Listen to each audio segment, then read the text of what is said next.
Você já parou para pensar por que algumas pessoas sempre atraem relacionamentos tóxicos?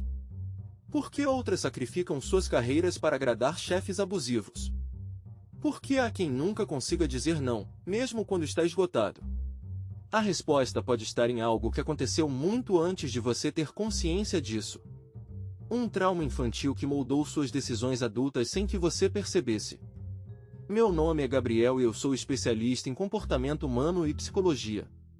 E hoje vou compartilhar com você uma descoberta que mudou completamente a forma como entendo minhas próprias escolhas. Uma descoberta que provavelmente vai ressoar com você também, porque traumas infantis não são exclusividade de ninguém. Todos nós carregamos marcas, algumas mais visíveis, outras tão profundas que nem sabemos que estão ali, guiando cada decisão que tomamos. Eu vou te contar minha história primeiro. Por muitos anos, eu repeti o mesmo padrão destrutivo em minhas relações amorosas. Eu procurava por parceiros emocionalmente indisponíveis. Pessoas que me ignoravam, que me humilhavam sutilmente, que nunca me validavam completamente.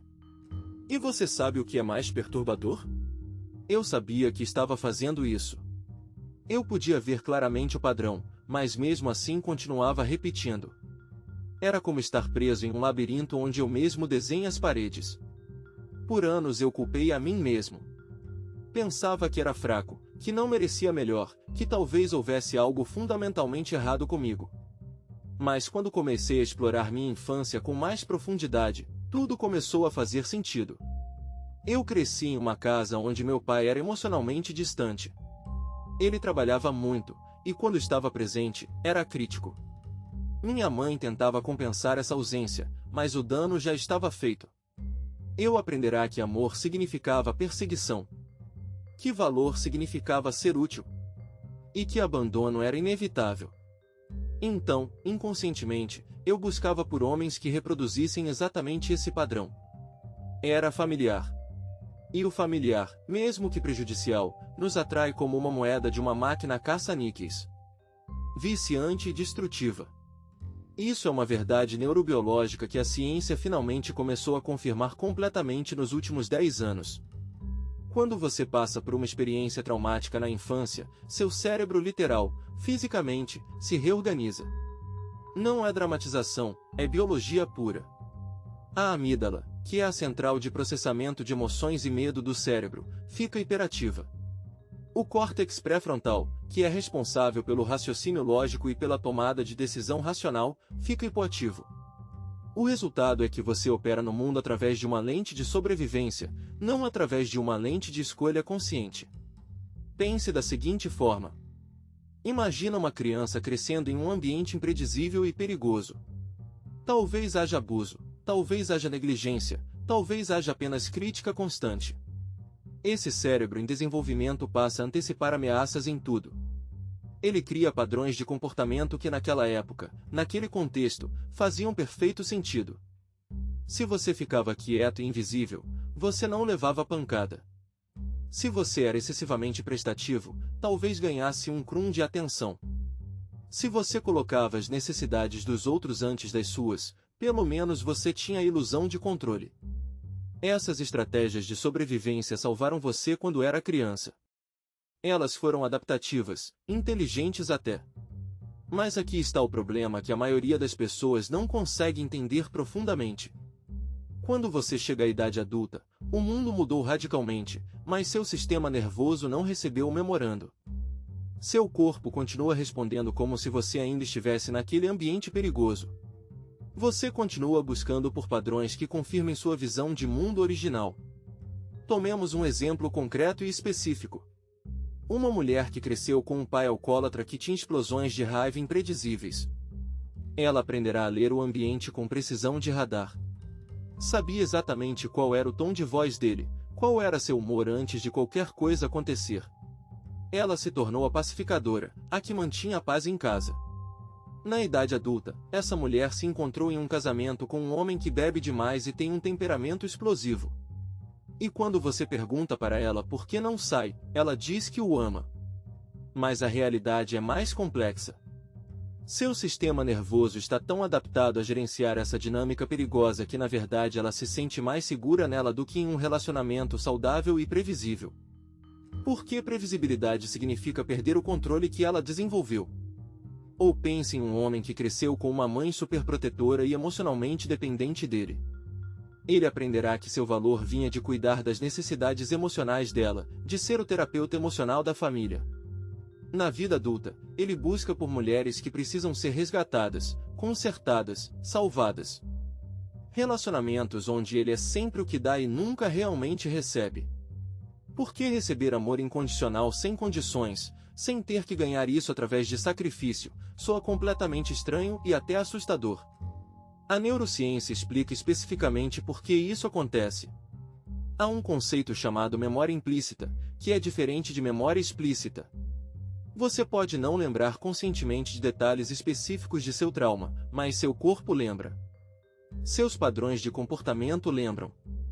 Seus gatilhos lembram. Quando você conhece alguém que emite pistas semelhantes àquelas pessoas que machucaram você, seu sistema límbico, sua estrutura cerebral primitiva, soa um alarme. Não é atração normal. É reconhecimento. É familiaridade. É casa, mesmo que a casa queime.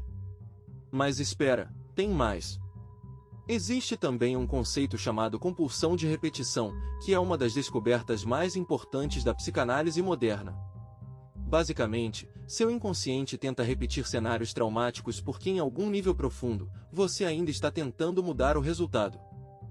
Se você conseguir ganhar o amor de alguém que emite as mesmas pistas que aquela pessoa que o machucou, então talvez você consiga reescrever a história original. Talvez dessa vez você consiga ganhar. Talvez dessa vez não seja abandonado. É uma luta pela cura que paradoxalmente perpetua a ferida. Acontece também no contexto profissional. Pessoas que tiveram pais críticos e exigentes muitas vezes buscam por chefes que são exatamente iguais. Eles trabalham horas extras, sacrificam sua saúde mental, aceitam críticas que seriam inaceitáveis em qualquer outro contexto. Quando você pergunta por que eles não saem, eles dizem que é a oportunidade de carreira. Mas a realidade psicológica é que seu sistema nervoso está buscando validação de alguém que emite as mesmas ondas emocionais daquele pai ou mãe crítico. É trauma cristalizado em comportamento profissional. Agora, aqui está a parte importante que transformou minha vida quando finalmente entendi. Nenhuma dessas dinâmicas é sua culpa. Seu sistema nervoso não é quebrado. Ele é bem-sucedido demais. Ele funcionou tão bem em te manter vivo em um ambiente prejudicial que agora não consegue desligar. É como um alarme de incêndio que continua tocando mesmo depois que o incêndio acabou. Não é um problema do alarme. É um problema da calibração do alarme. Mas aqui está a parte transformadora. Diferente de seu DNA, diferente de sua altura ou cor de olhos, você pode reprogramar seu sistema nervoso. Essa é uma das maiores descobertas das últimas 2 décadas em neurociência. Seu cérebro tem neuroplasticidade. Isso significa que ele pode criar novas vias neurais, novos padrões, novas respostas. Pode ser difícil, pode levar tempo, mas é absolutamente possível. A primeira etapa é o que chamo de arqueologia pessoal. Você precisa literalmente escavar sua própria história. Quais eram os padrões relacionais em sua família de origem? Como você se comportava para se sentir seguro? Quais eram as mensagens implícitas sobre relacionamentos, sobre seu valor, sobre o que você merecia? Essa não é uma tarefa fácil porque estamos falando de traumas inconscientes. Mas é fundamental. Meu próprio processo envolveu semanas de escrita, meses de terapia, e uma quantidade desconfortável de autorreflexão. Tive que olhar para a realidade de que meu pai não estava emocionalmente disponível e que isso realmente me machucou. Que eu realmente queria sua validação e nunca consegui. Que durante anos eu procurei por homens que nunca me dariam o que eu estava buscando dele. Quando finalmente permiti a mim mesma sentir essa dor real, algo mudou. A mágoa começou a se dissolver. A raiva começou a se transformar em compaixão por aquela menina assustada que apenas tentava sobreviver. O segundo passo é o que chamamos de reconhecimento de gatilhos. Você precisa começar a notar seus padrões automáticos. Quando você conhece alguém novo romanticamente, você sente uma atração desproporcional. Você rapidamente se torna responsável pelas emoções deles? Você diminui suas próprias necessidades? No trabalho, você busca aprovação constantemente? Você tem medo de dizer não? Você aceita críticas que ferem sua autoestima? Essas não são fraquezas de caráter. Esses são padrões de sobrevivência que fizeram sentido uma vez. O terceiro passo é o que eu chamo de reparentagem. Basicamente, você precisa oferecer a si mesmo, enquanto adulto, o que você não recebeu como criança. Se seu pai era crítico, você precisa aprender a ser gentil consigo mesmo. Se sua mãe era invasiva, você precisa aprender a honrar seus limites. Se seus pais eram imprevisíveis, você precisa criar segurança e previsibilidade em sua vida adulta. Isso envolve prática diária, afirmações, meditação, talvez terapia. Envolve deliberadamente pré-programar seu sistema nervoso para responder diferentemente. Também envolve fazer escolhas diferentes repetidamente, mesmo quando é desconfortável. Quando você conhece alguém que emite aquelas pistas familiares de negligência ou indisponibilidade, você precisa conscientemente escolher se afastar, mesmo que seja doloroso. Quando você está em um trabalho que lembra você daquele ambiente crítico, você precisa escolher respeitar seus próprios limites, mesmo que isso signifique deixar. Toda vez que você faz a escolha diferente, você está literalmente recableando seu cérebro. Você está criando uma nova via neural que diz para seu sistema nervoso que você não precisa mais daquele padrão para sobreviver. Isso é gradual. Pode levar meses ou anos. Mas finalmente, você começa a notar mudanças. Você começa a atrair pessoas diferentes porque você emite uma frequência diferente.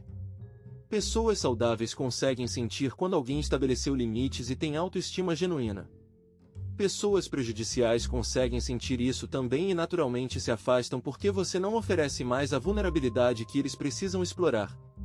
Eu passei por isso pessoalmente. Levou 3 anos de trabalho terapêutico intenso, mas finalmente consegui me separar daquele padrão.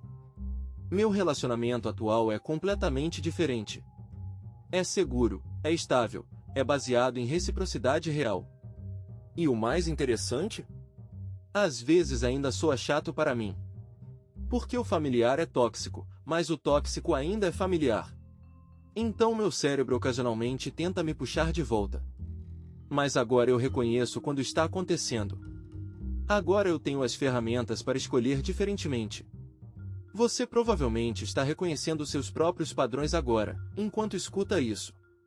Você está pensando em relacionamentos passados, em dinâmicas profissionais, em escolhas que não fazem sentido lógico. Isso é bom. É o primeiro passo. Porque traumatologia moderna nos ensina que não podemos curar aquilo que não conseguimos ver. Mas uma vez que você vê, uma vez que você reconhece, você tem poder. Você tem agência. Você tem a capacidade de escolher diferentemente. A verdade fundamental é essa. Seu trauma não é seu destino. Suas feridas infantis não determinam sua vida adulta. Mas sem trabalho deliberado, sem reconhecimento consciente, elas vão continuar dirigindo suas decisões, sua seleção de parceiros, sua carreira, seus hábitos.